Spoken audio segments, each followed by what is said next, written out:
Para continuar entonces con la dinámica de corrientes y la formación de campos magnéticos a partir de esto, vamos a estudiar la ley de Ampère. Ley de Ampère. Ampère era un físico francés del siglo antepasado, si mal no recuerdo. Y bueno, la ley de Ampère básicamente lo que permite es obtener el campo magnético en puntos a lo largo de una trayectoria o un contorno C. Entonces, dado un contorno C, en el espacio, vamos a...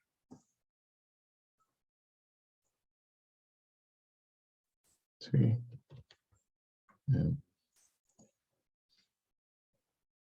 Muy similar a lo que ya hemos venido viendo. Dado un contorno C, la ley de Ampère lo que va a permitir entonces es calcular el campo magnético a lo largo de esos puntos. Todos los puntos en la trayectoria o en la curva C.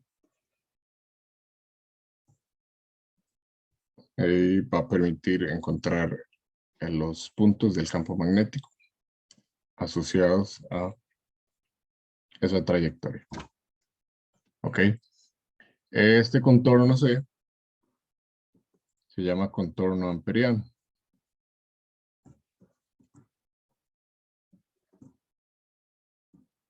Y por medio de una integral de línea, si lo recordamos es una integral de línea, es que vamos a poder calcular o determinar el campo magnético. La ley permite encontrar el campo magnético para configuraciones simétricas, como es el caso de cables largos. Sí, cable largo va a ser una configuración simétrica y la densidad de corriente tiene que ser constante y dependiente del radio. Entonces vamos a ver cómo se enuncia la ley de Ampère. La ley de Ampère básicamente es entonces una integral de línea en la curva o en el contorno amperiano, en la curva C, del campo magnético B punto un dl. El dl va a estar asociado entonces a un diferencial de longitud en la curva C. Y eso va a ser igual a una constante que veíamos hace poco en clases previas, que se llama mu sub c, y es la permitividad en el vacío, si mal no recuerdo.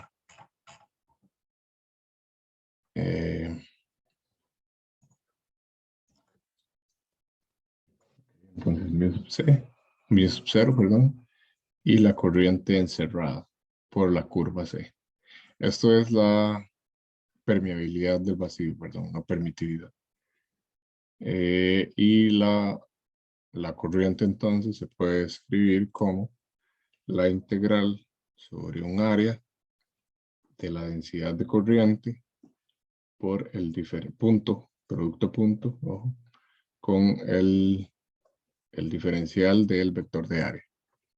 Ok, entonces, una vez más, acá la C es el contorno o la curva amperiana. Curva amperiana. Y B es el campo magnético, eso ya lo sabemos. Pero este campo magnético es generado por la corriente encerrada. ¿Ok? Y es evaluado, por supuesto, en la curva amperiana. La I es el I encerrado es la corriente eléctrica encerrada por el contorno C. Tal vez escribirlo por acá. Y es la corriente que encierra el contorno C o la curva amperiana. J es la densidad de corriente. Densidad de corriente.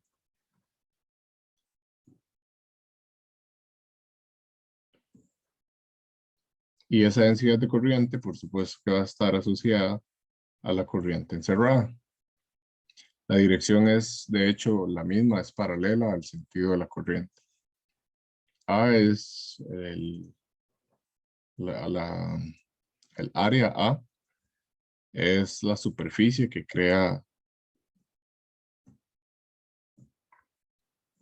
que se genera o que se crea a partir de, voy a poner crea, a partir de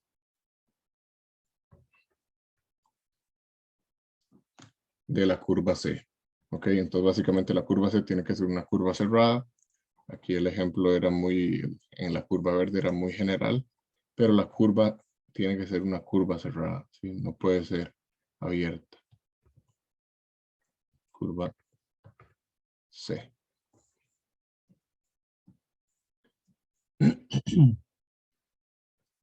Y el vector de la superficie va a estar dado por la regla de la mano derecha, según el sentido del contorno. Por ejemplo, que la corriente casi siempre es amarillo rojo, que la corriente vaya para esta dirección.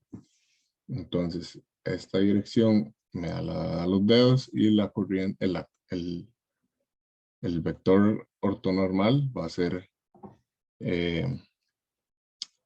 perpendicular, ortogonal hacia arriba en la superficie. ¿Ok?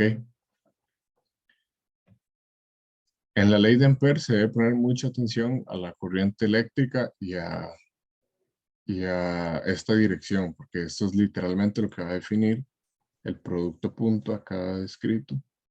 Va a definir esa corriente. Va a definir, sí, va a definir la ley de Ampère, ¿verdad? El campo magnético generado acá. Hay unos resultados importantes que se generan a partir de la ley de Ampère. Básicamente dos, vamos a poner aquí como notas.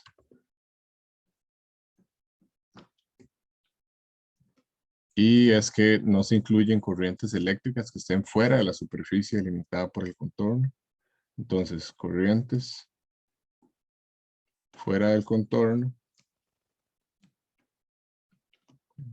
no se consideran.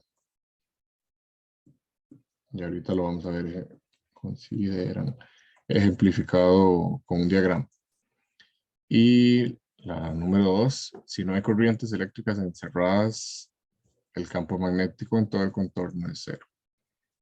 Ok, entonces B va a ser cero, sí, solo sí, no hay corrientes eléctricas encerradas. Bueno, y encerradas, general, encerradas. ¿Por quién? Por el contorno. Entonces, un diagrama, vamos a ver, vamos a tener el campo, o más bien corrientes eléctricas en rojo. En general, ahí cualquier corriente eléctrica con cualquier dirección. Una corriente eléctrica por acá. Una que se haga por aquí, otra por acá, otra por allá. Ok. Pero si la curva de Ampère, vamos a hacerla en azul, es esta. Llamémosle Q. Y bueno, llamemos que la dirección de la curva va a estar acá. Entonces el vector ortonormal va a estar acá. El vector podemos también llamarle DA. Las corrientes que van a ser consideradas son únicamente esta que está acá encerrada, esta que es una curva extraña y esta. Las otras no van a estar consideradas dentro de, o no van a generar el campo magnético. Estas. ¿Ok? Eso me lleva a otras dos notas, otras dos. Y si la curva, por ejemplo, estuviera aquí, obviamente no están cerrando ninguna carga, entonces el campo magnético sería cero. y el campo magnético sería igual a 0 para una curva C dada.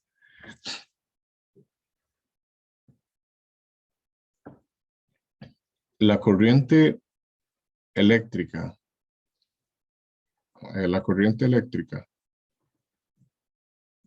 eléctrica encerrada va a ser total. Eso quiere decir que se incluyen todas las corrientes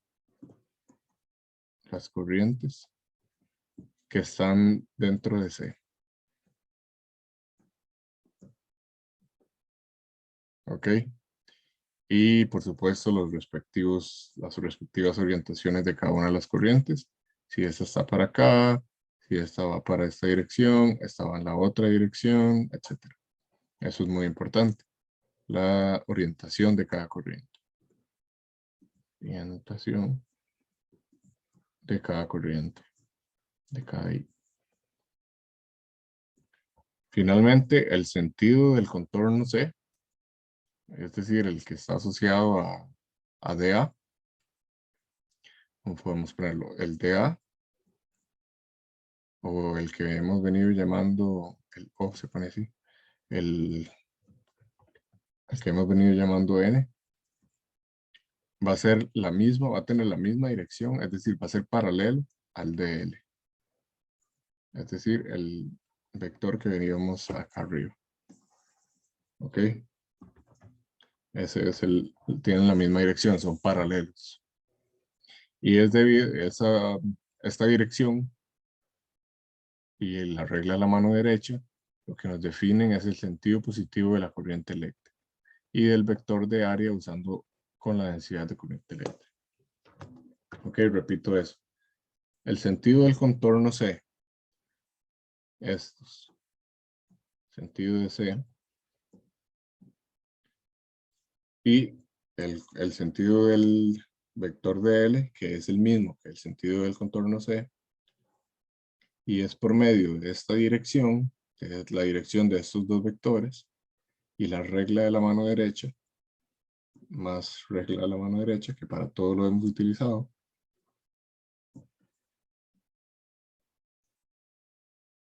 Ok, es por medio de esto que se define el sentido positivo de la corriente eléctrica. Entonces, esto define el sentido positivo de la corriente eléctrica. De I.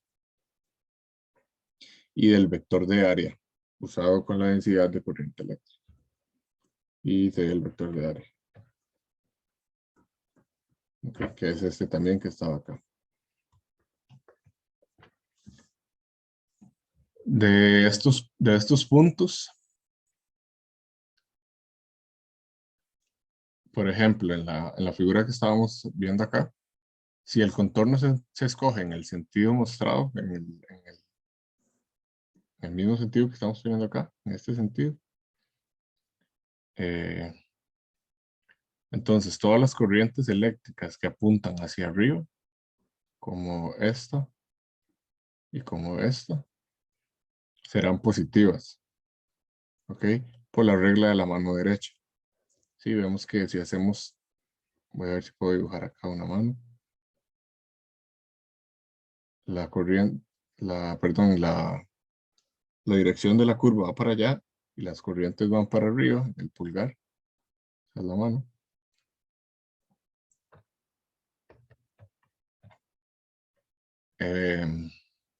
Entonces las corrientes que van hacia arriba serán positivas y las que apuntan pues en el sentido contrario al pulgar van a ser negativas. De tal forma que la corriente encerrada por la curva C va a ser igual a que corriente encerrada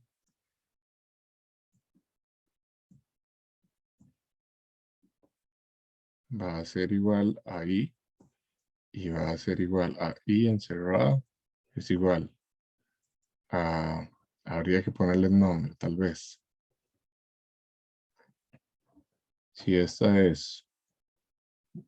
a ser I2, esta va a ser, esta curva va a ser I3, esta va a ser sí, I1 y 2, y 3, y 4, y 5, y así va, y 6. Pero como estas ya no nos interesan, todo bien.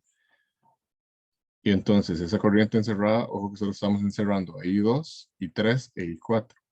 Pero I3 sube y baja lo mismo que sube.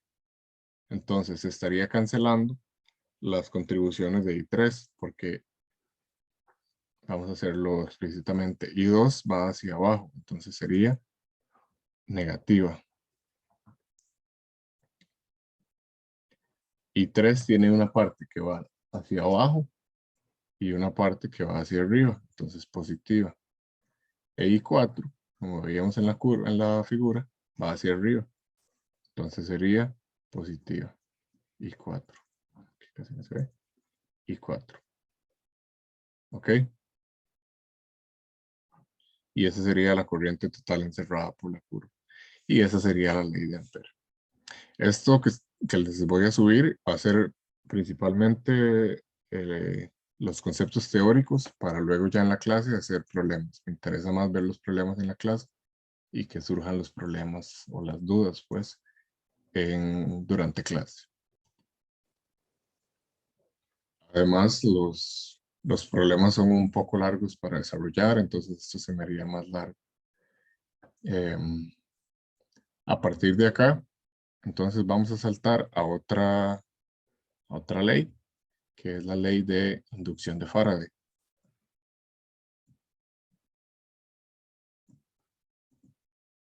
Otro tema, otro concepto, también asociado, Faraday, asociado a campos magnéticos. Seguimos con campos magnéticos. Entonces vamos a comprender un poco, a estudiar un poco la nota teórica asociada a la ley de Faraday. Y una vez más resolvemos problemas durante la clase, para no tampoco no extender mucho pues esta clase. Muy sencillamente, el flujo magnético va a indicar cuántas líneas de campo. Esto es una medida de cuántas líneas de campo magnético atraviesan una superficie específica. Ok, entonces vamos a tener una superficie dada. Hacerlo en azul para continuar con notación. Una superficie. Supongamos que es una superficie así como un domo. Ok. Y vamos a tener campo magnético. Campo magnético lo hemos trabajado con color verde. Y vamos a tener campo magnético entrando por esta superficie.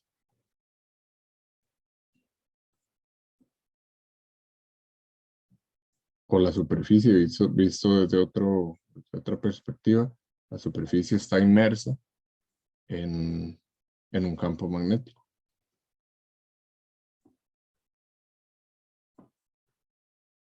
Que la atraviesa. Y ahí va, sucesivamente, ¿verdad? Puede haber otras líneas de campo magnético que no estén atravesando el, el contorno, la superficie. Las líneas de campo ahí que no estén atravesando la superficie. Y como es una medida de cuántas líneas de campo, es un flujo. Básicamente, lo que se define es un flujo de líneas de campo. Y para flujos solemos utilizar la letra griega phi.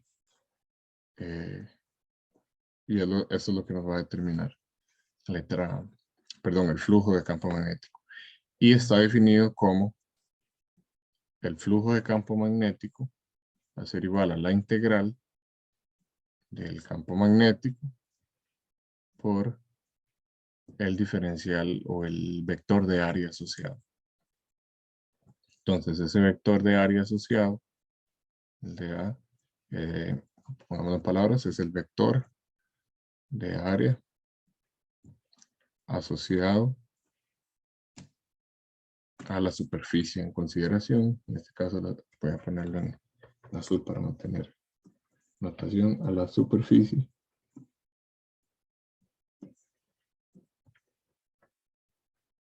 Y es ortogonal, por supuesto, como es el vector de área asociado, es ortogonal o perpendicular a la superficie.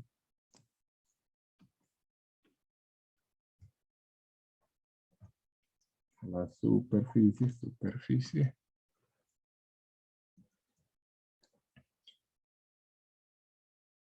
Y la dirección, pues va a ser arbitraria si la superficie es abierta. Quiero decir, ok, el vector de A es el vector asociado a la superficie, por lo que es ortogonal a la superficie. Y la dirección, si la superficie es abierta, va a ser arbitraria.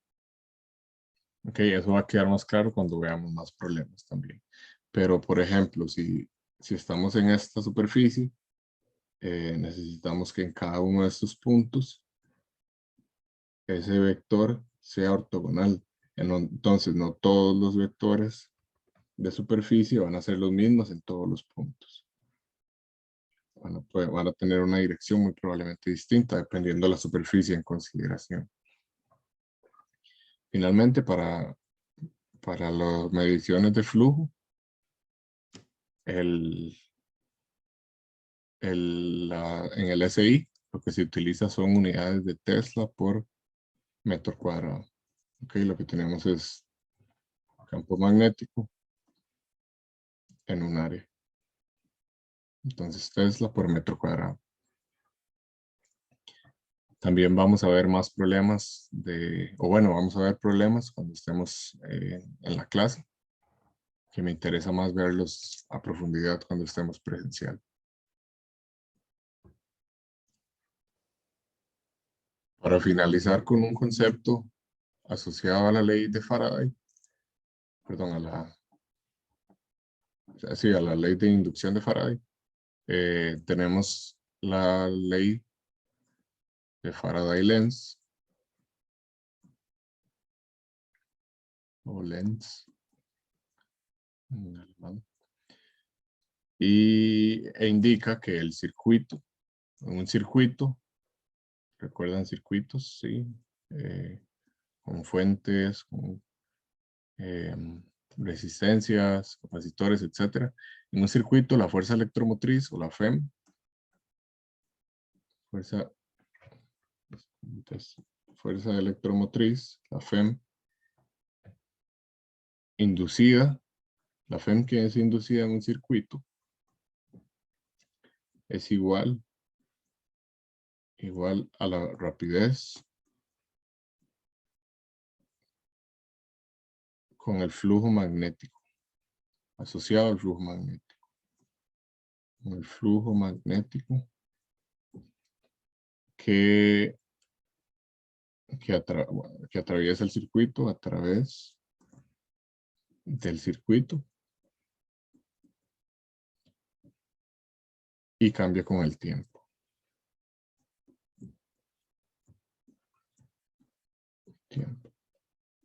Ok. Lo podemos representar de la siguiente manera. La fuerza electromotriz se puede, bueno, tiene como símbolo usar el épsilon, una FEM, una fuerza electromotriz, es un épsilon. Pero en este caso es una FEM inducida.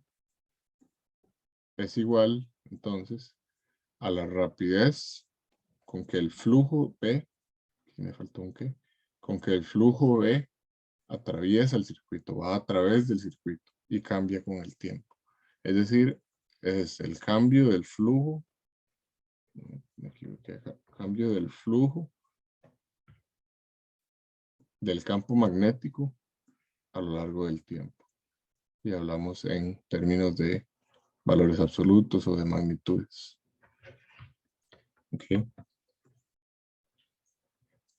Si el flujo magnético entonces es producido por un campo externo a un circuito, entonces cambia con el tiempo y se producirá una FEM en él. ¿Ok? De nuevo eso, si el flujo magnético producido por un campo externo a un circuito cambia con el tiempo, tenemos un circuito y un campo magnético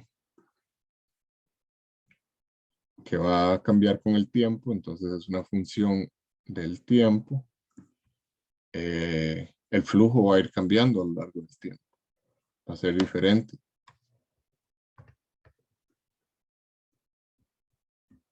¿Ok?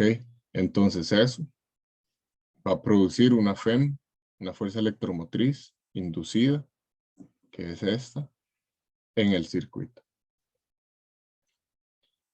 Y esto es nada más una referencia a la magnitud de la FEM inducida, el sentido